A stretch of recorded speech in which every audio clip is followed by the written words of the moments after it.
Well, thank you so much for taking time before lunch to listen to this presentation. I appreciate your time. I am Melissa Salas. I'm the Director of Marketing for Viacom. I've been with the company 12 years now. Well, December will be 12 years. Kind of been there since the beginning and have rode the roller coaster. Back when I joined in 2000, the company was founded in 1997. So I'm really excited to bring to you kind of the evolution of our website and the changes we've brought to bring an in-store experience online. Just real quickly about Buy.com, we were founded in 1997 as a private company. Our legacy is known as an electronics and computer reseller. We've been historically known as a deal site, where we kind of just wanted our customers to rush in, grab what they wanted, and then head on out the doors. But we evolved a lot in the last few years. We were bought by Rakuten in 2010, and we're now slowly incorporating the Rakuten vision and their philosophy into our business.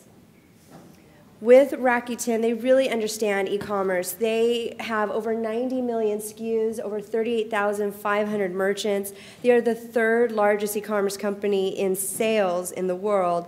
And so what they really bring to the business is not just bringing internet services, but bringing this whole mentality of omotenashi. It's this commitment to personalized service.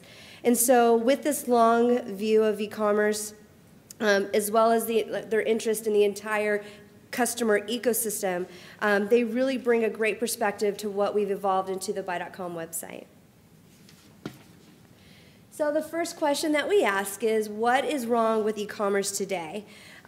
We really wanted to figure out how e-commerce can be improved and how we can kind of transform our entire website and redesign with this strategy. So with redesigning our site, we came with the vision that we wanted to be an online reflection of the offline world. And so we truly believe that online is visual. With imagery comes discovery. So some of our behavioral learnings that we've realized is that retailers were way too focused on SEO, therefore having a really text-heavy website.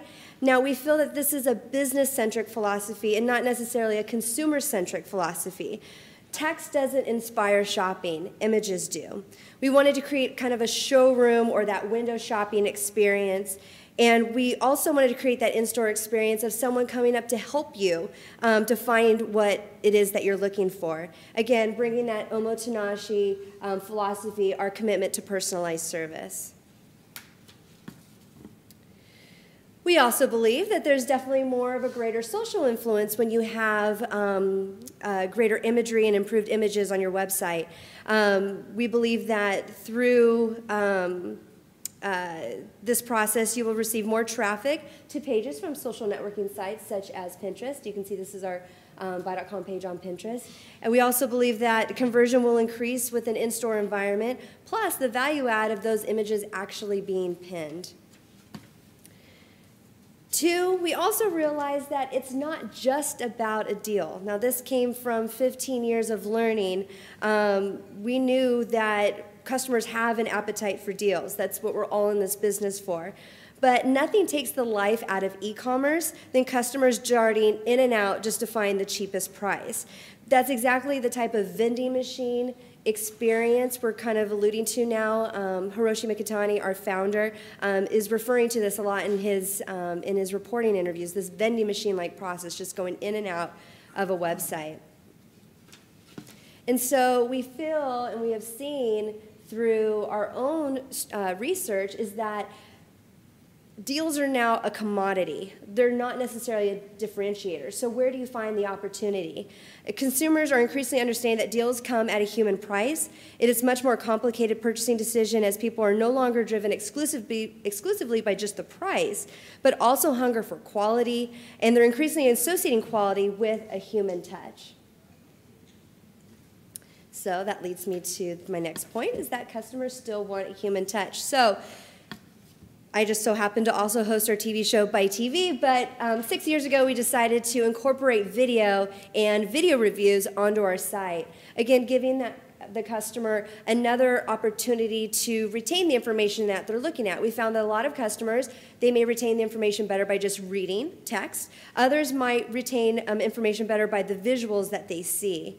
So again, we actually incorporated it onto this on our site 6 years ago. And it's still, even though I've been speaking on video for 6 years, it's still really not, I believe it's still in its infancy when it comes to affiliate marketing. I'm still not seeing a lot of videos on the site, and this is just a great opportunity that's missed. Consumers are expecting video now. They're watching the news. They're going on YouTube. And so by having more detailed information on your website, again, just as if you were right there next to them inside a store saying, hey, let me show you how this product works, and give them that in-depth review of that product, you're going to increase conversions. Real quick notes on video, just make sure you sound believable. Your video should be 2 to 3 minutes long. And really, that's all you need. Another thing we did was this philosophy of long page, which again equals to an in-store experience. So with our long page, which would have continued all the way down in those 3 separated screenshots there, we show the customer star rating up there on top. We have high quality images. We have multiple. We have the feature image and the multiple along the bottom. Social sharing features, of course, wanting our customers to share with their friends on Pinterest and Twitter and Facebook. Recommendations, so below that we've found that customers that like that video game also like the products below. We also included video onto the product page, our customer reviews along the bottom, and we also have what's called Shop Together, which is that bar along the far right side, and that serves as 2 purposes. One is you can log in with your Facebook account and you can see what your friends are shopping for on your site. Again, as if you would have gone to the mall with your friends and all went to a store and you're like, hey, what do you think about this product or that product? You can get their opinion. Or you can also browse with just other customers on our site. And if you're both kind of like in that store aisle looking at the same product, if they were next to you, would you engage with them? Would you ask them what they thought about that product? So that's what Shop Together was meant for. So again, with e-commerce, it can't feel impersonal. We really wanted to bring e-commerce alive and make sure that we addressed how impersonal online shopping can be. So many of the same technologies that we're here and we see at the conferences, like behavioral targeting, rules engines, recommendation tools, they're all meant to make e-commerce personalized, but you have to keep in mind that it can actually have the opposite effect. So instead of pretending to be human, we wondered if we could actually bring humanity back to the e-commerce experience. And so we did, again, we pulled in some more experts in the industry, and this is what we found. We realized that there was a cultural climate that was kind of changing and shifting, and this interesting moment of nostalgia where television shows and other forms of media were increasingly celebrating the way that we used to live, which leads brands to explore ways to create merchandise that bring those past experiences back into our real lives. It follows this shopping nostalgia. We believe it's a natural extension of these 2 concepts where customers are looking for ways to bring each other together and bringing that experience of shopping to the way it used to be. So we took this knowledge, and with our website, we have shopkeepers. So if you remember back in the day, even though customers are shopping online, they still want that human touch. So we're like, how can we do this to where it's not just coming on a website looking for deals, but how can we bring a human element to the products they're actually buying? Who are they buying from? Sure, they're buying from buy.com, but what's the story behind the person actually selling the product? So we have this unique B2B to B2C model where not only do we have relationships with our shopkeepers, but then that in essence allows us to have these relationships then with our customers. So again, this is an example of a shop owner of Peoria on our website. So my team, we developed a new tagline. This is now on the buy.com website because, again, we wanted to keep e-commerce alive in a simple, connected, and above all, human process. And we decided to come up with buy from people, not the internet. So how did we execute on this vision? We made it really, really simple. It was a simple process of our team, our new CMO that joined Rakuten in January, led the project. We also created a new creative and web design team that had a lead designer, a lead coder, and then a customer experience leader. We also brought in business reps on the business side, both on sales and in marketing. And we had a brainstorming session, but we kept those people that were involved to a minimum. That way you're not constantly getting everybody's feedback on your entire website from the entire company. So the metrics that we used when designing and redesigning our site was time spent on our site, the bounce rate, the click-through rate, how many page views, impressions, and the revenue. And you can use services like Omniture or Google Analytics to measure this. And what we found was above the fold is where we had the most clicks, so that was the area that we optimized. And so on the right side, you'll see our old website, and on the left is our new website. So again, just making that, that simple tiling imagery. Our images are highly improved, and then again, highlighting our shop owners in our featured spot on the top of the fold. It's a real simplistic design.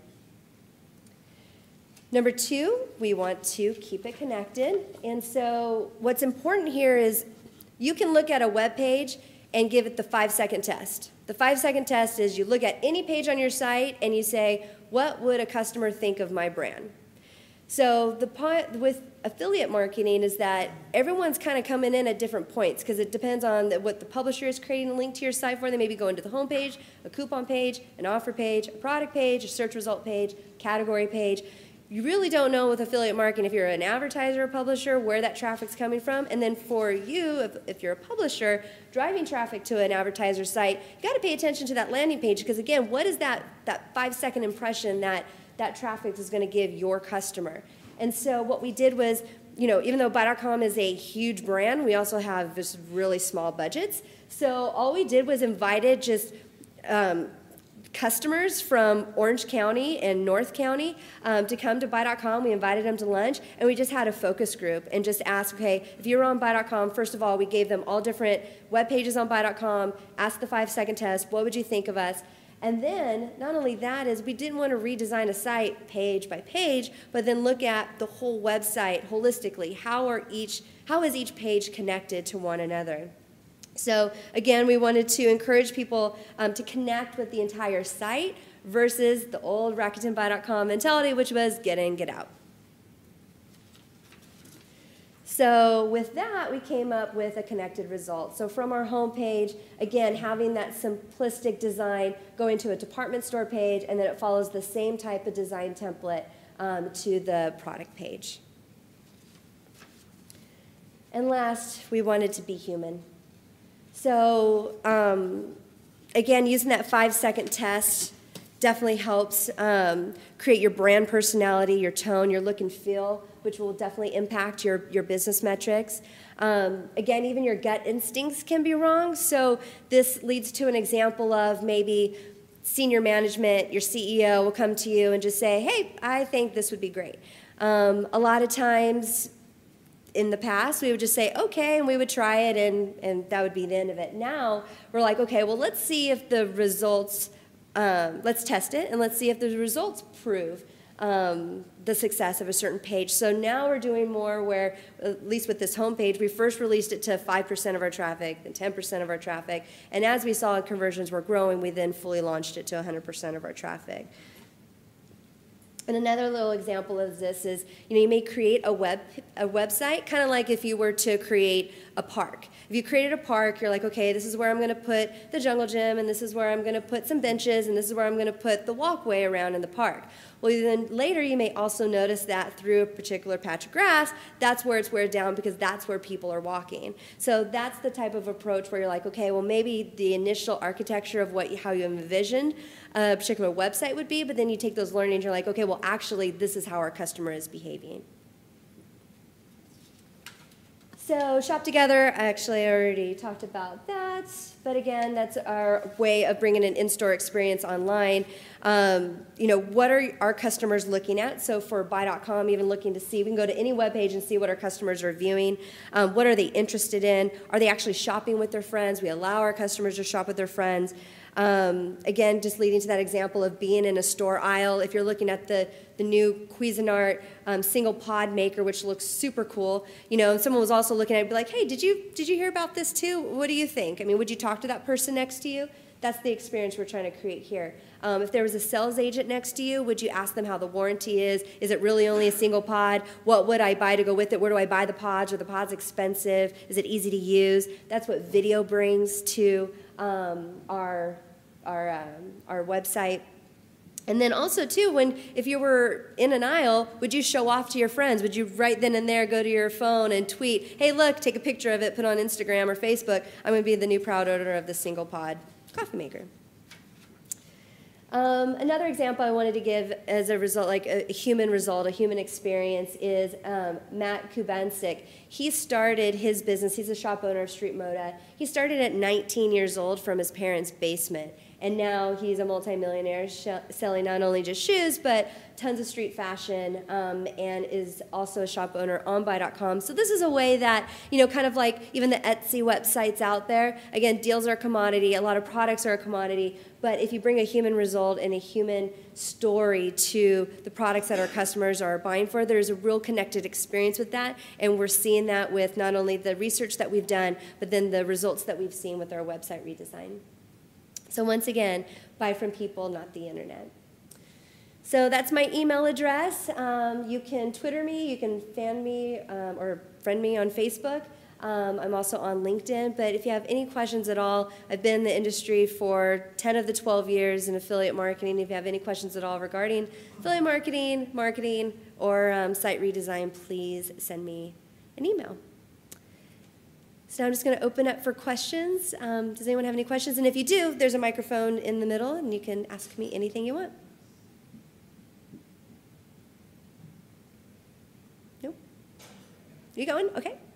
I don't think I need the mic. Okay. Sure. Okay. What do you recommend for taking both a brick and mortar approach to an online approach to, say, a traditional department store? What have you found to be any good combination? Obviously, you've taken an online model and made it feel offline. What do you recommend for some of this, brick and mortar is kind of thin? What do you recommend for those guys to try to bring brick and mortar to both the online and the cross-sell?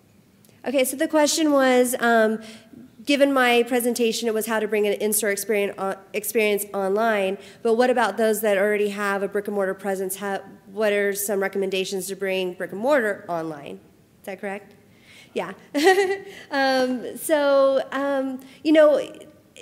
Buy.com is 100% online, but I do know just from experience that with certain department stores, they have a hard time, one, with synergies between the companies. So a lot of times the brick and mortar business and then the e-commerce business, they're two separate different business units and they don't talk to each other. So it's kind of bringing, again, just that connected, maybe just internally, of making sure that your online is a reflection of your offline in every sense of the way. I mean, from the styling to the messaging to the promotional messages, the coupons that are being used. All too often you'll see in-store promotions, but they're not redeemable online, or nothing's worse than having an online promotion. You go to a store and you're like, but I saw it online for this, and not being able to redeem it. So my advice truly is making sure if they're two separate business units, you've got to either create a department that creates and encourages those synergies, or somehow there has to be some sort of overlap. But you have to have equal promotions and messagings, and just to have that brand equity as well. You don't want online presence and offline presence to seem as two different companies. And also, too, I know that's really hard in the affiliate space as well, because you might have an online promotion that is trackable, but then you might feel like if you have an online promotion and then bring it in store, there's a disconnect there. So I know there are, whether it's Commission Junction, Link Share, or Share Sale, a lot of times they'll have products that help with that offline to online promotional tracking. So I would look into that as well as for call center orders as well. Yes. Hi, I'm Liz Gazer. I work for FlightNetwork.com. We're an online travel agency. Okay. And my previous background over the last 10 years has been in the world of retail e-commerce, where we had to address these issues that you've been discussing on a regular basis. It was always about how do you bring that brick and mortar kind of touch and feel shopping experience to the web. So, for example, when we were working with textiles, you had to make sure that your photos were really crisp and clear and that they were large and that the customer had the ability to really look at the fibers up close and that sort of thing. Yeah. So that was how we did touch and feel. But now I'm working, as I said, for FlightNetwork.com, and it's really a tangible product in that, it's a service. We're selling airfares and hotels, and I wondered if you had any insights on how, service merchants can bring a better interactive, experience to the web, especially in an industry like travel, where there's a lot of parity across competitors and across the industry. Sure. Okay, so she's in the travel industry, and with a lot of parity, as you said, there's a lot of travel sites that are selling flights and hotels and whatnot, how to differentiate yourself, and then also, again, just kind of bringing in that human touch, right? And so I'm in your boat, right? So now, like I said, deals are a commodity. You can go anywhere, and not only is an advertiser trying to promote their deals, but so is an affiliate site. So I definitely see where you're there. It then becomes part of the content. So you already know with your experience bringing those high quality images. So you have to add another element of value. So, for example, with the explosion of Pinterest, right? So get into, I don't know how many customers you have, but if it's a lot of women like to share and create their boards of travel interests, where they like to go. If I had take a vacation, where would I go? Like, kind of create that that thought process in their head, because if you improve the images on your website, that increase the amount of pins, but then if you tie in, say, Pinterest with like some sort of travel getaway, post destinations that you would like to take on your next vacation, and so will win, a getaway. Partnering with a company that gives that 360-degree view of the hotel that they're staying at. So that way, when I arrive in Italy and I just spent all this money, I'm not showing up at something that looks like a hostel, but it actually is the bed and breakfast that, that was advertised. So I think it's more so than, rather than walking to a store, it'd be, what would it be like if I actually were there, and creating that maybe environment. Bringing a customer closer to their destination through your website. Exactly. Feel the experience. And then also, too, with travel, it's always something that, for us that do it for business, it's like, but when we dream about it, when it's our vacation, it's our break, it's our time away, that's the time to tie in the social element to it. Sure. Anybody else? No? All right, well, thank you again for your time. And again, please feel free to reach out with me with any questions regarding the industry or this session, and have a great lunch.